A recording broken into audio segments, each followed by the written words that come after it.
Assalamualaikum warahmatullahi wabarakatuh. Ya, selamat datang di channel Anak X-Syar. Di channel ini kita sama-sama belajar dan mencari informasi seputar perekonomian syariah di Indonesia.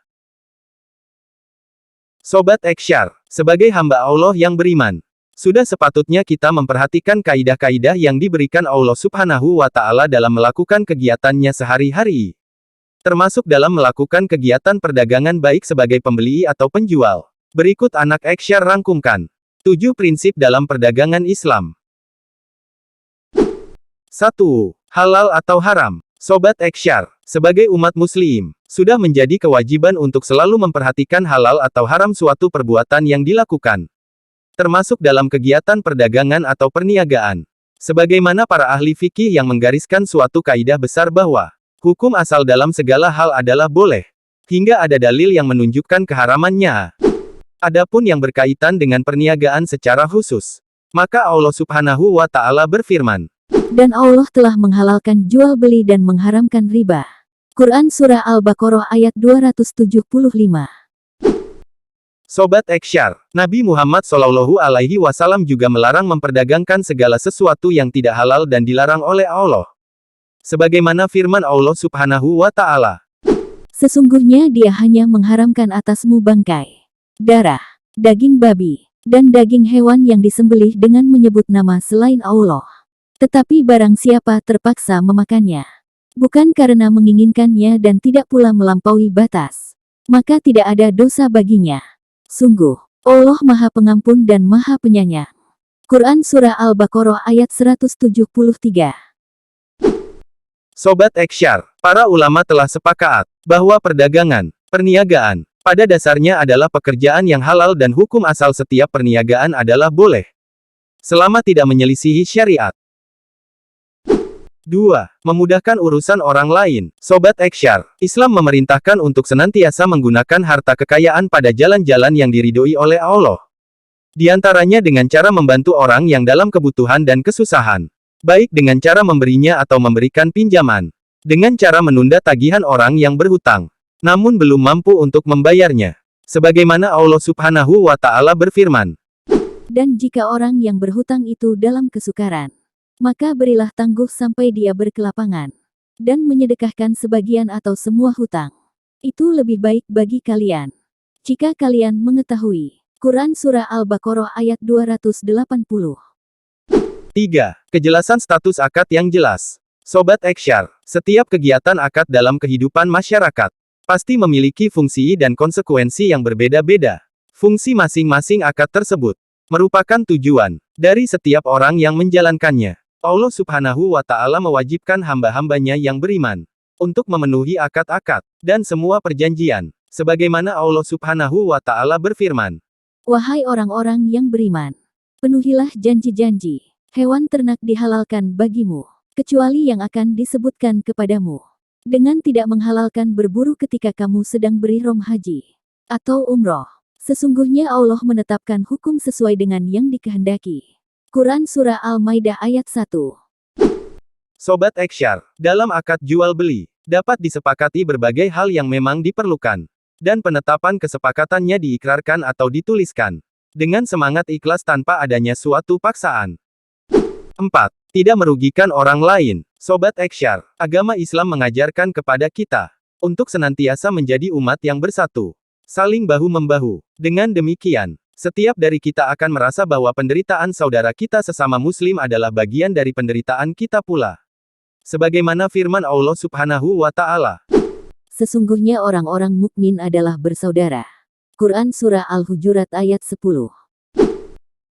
Sobat X-Syar, di dalam praktek perdagangan Islam menunjukkan akan betapa agungnya hak-hak sesama umat Islam dan menganjurkan agar mereka saling menyayangi, berlemah lembut dan saling membantu dalam segala hal-hal yang bukan merupakan perbuatan dosa atau hal-hal yang dibenci. 5. Kejujuran. Sobat X-Syar, tidak heran bila agama Islam menjadikan prinsip kejujuran sebagai salah satu prinsip dalam segala urusan manusia, termasuk dalam hal perniagaan dan perdagangan. Sampai-sampai pada suatu hadis, Rasulullah Shallallahu Alaihi Wasallam menegaskan kepada para sahabat beliau yang sedang menjalankan perniagaan di pasar, bahwa kelak pada hari kiamat para pedagang akan dibangkitkan sebagai orang-orang jahat. Kecuali pedagang yang bertakwa kepada Allah, berbuat baik, dan berlaku jujur. Di antara bukti kemurkaan Allah kepada orang yang berbuat curang dan tidak jujur berniaga adalah sabda Nabi Muhammad SAW. Dan tidaklah mereka berbuat curang ketika menakar dan menimbang. Melainkan mereka akan ditimpa kekeringan, mahalnya biaya hidup, dan kelaliman para penguasa. Hadis riwayat Ibnu Majah, Al-Hakim dan Al-Baihaqi. Sobat Eksyar, sebagai seorang muslim, sudah sepatutnya kita untuk menjauhi sifat ambisi untuk menjual barang dagangannya dengan segala cara dan tipu daya yang dapat mereka lakukan guna mendapat keuntungan yang sebesar-besarnya. 6. Pengaruh niat dalam transaksi. Perlu kita ketahui, suatu niat dapat mempengaruhi hukum transaksi. Sebagaimana niat dalam amalan ibadah, menjadikannya menjadi wajib, sunnah, sah atau tidak sah. Suatu niat dalam hal perdagangan juga menjadikan suatu hal menjadi halal atau haram. Sebagaimana Ibnu Taimiyah berkata, sesungguhnya niat dan keyakinan senantiasa diperhitungkan dalam setiap perbuatan dan tradisi. Sebagaimana keduanya senantiasa diperhitungkan dalam setiap amalan dan ibadah. Untuk menggambarkan betapa besar pengaruh niat pada hukum amalan dan ucapan manusia.